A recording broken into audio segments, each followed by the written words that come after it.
Le mardi 11 septembre 2001, 4 avions sont détournés par 19 kamikazes d'Al-Qaïda, faisant 2977 victimes. Il reste aujourd'hui le plus grand attentat des temps modernes et marque à jamais un tournant dans l'histoire, celui du terrorisme islamiste.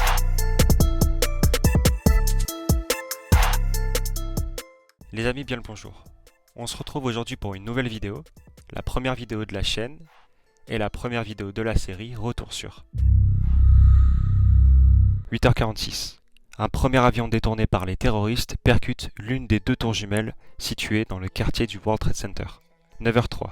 C'est au tour de la seconde tour, la tour sud, d'être percutée par le second avion détourné par les terroristes islamistes. On parle souvent des attentats des tours jumelles, mais on sait moins qu'il y a eu au final 4 avions.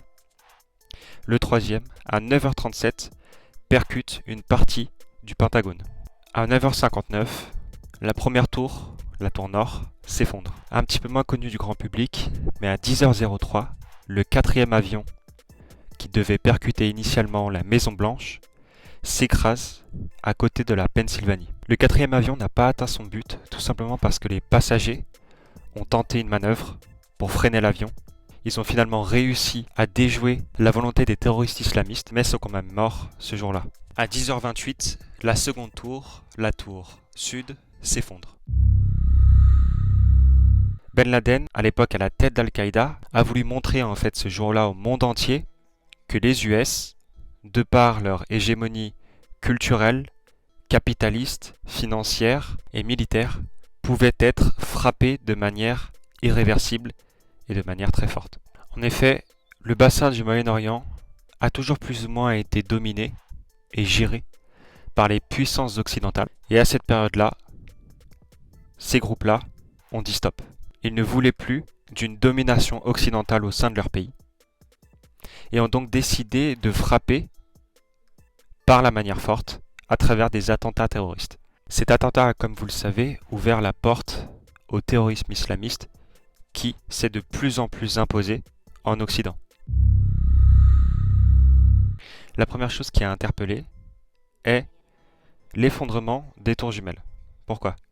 Parce qu'en effet, une demi-heure après, environ, les deux tours jumelles se sont effondrées de manière verticale. Il n'y a pas de trace de l'avion qui s'est écrasé sur le Pentagone. Il y a eu de nombreuses failles de sécurité et on se demande aujourd'hui pourquoi les avions n'ont pas été abattus par les avions de chasse des Américains. Et comme vous le savez, à la suite de cet attentat, Bush a déclaré la guerre à Al-Qaïda et a envoyé ses militaires en Afghanistan qui sont d'ailleurs récemment partis, comme vous le savez.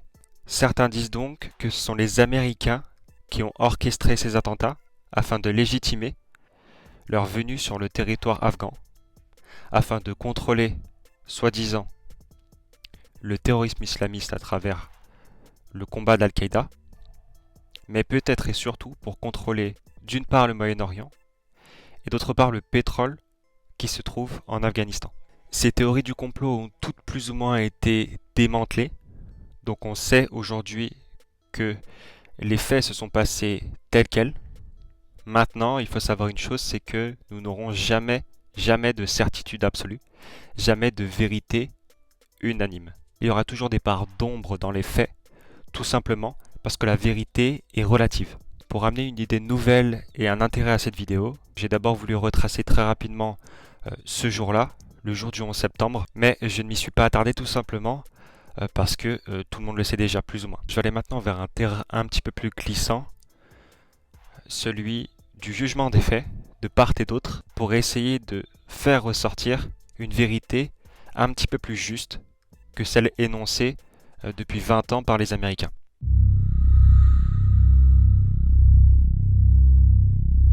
Oui, il y a eu un attentat, oui, il y a eu à peu près 3000 victimes et 6000 blessés, mais la question qu'on doit se poser maintenant, c'est pourquoi ?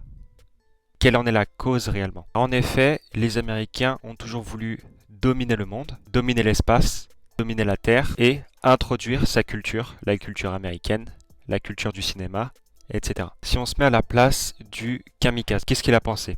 Quelle était sa pensée et pourquoi surtout il a fait cela ? Il a fait cela tout simplement parce qu'il ne voulait pas de la culture américaine, de la domination des USA. Et on le voit encore aujourd'hui, l'Amérique ou l'État américain dominent le monde, factuellement.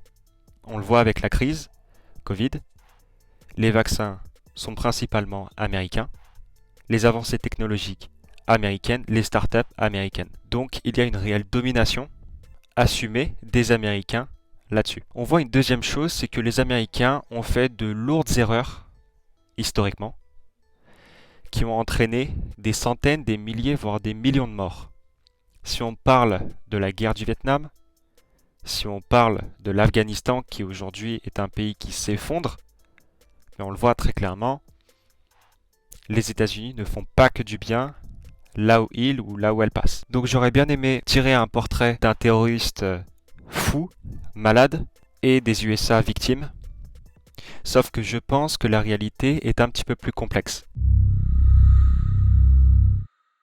Les kamikazes, à travers un acte criminel, un acte de guerre, ont voulu faire comprendre aux Américains et au monde entier que ceux-ci ne pouvaient pas rester dominants, surtout au Moyen-Orient.